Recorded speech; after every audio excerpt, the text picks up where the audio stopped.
गोरे गोरे गाल वाली रसम जस बाल वाली छौरी ई बड़ा जबरदस्त लगे रे।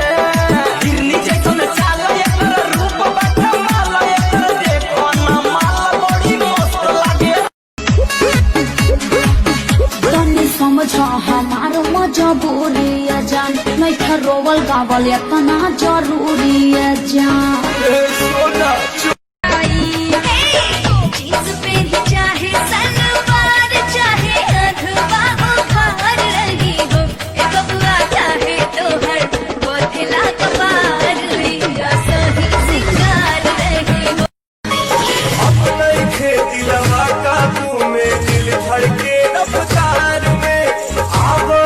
जल्दी से डार्लिंग अब हमारा कबार में।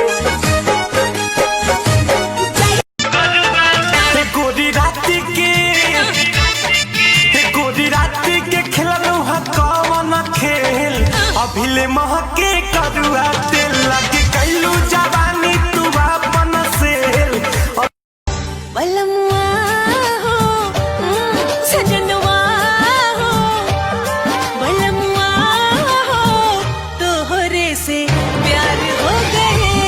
बलमुआ चाही ना पूरन की हमके लड़की चाही हो, चाही ना पूरन की हमके लड़की चाही हो। पापा 16 से 20 हमके लड़की चाही हो, पापा 16 से। कहते हो बुलाती है जाने का नहीं, हाँ हाँ जाने का नहीं। तो सुन, हम बुलाई पे नहीं किए, इधर आने का नहीं। मैं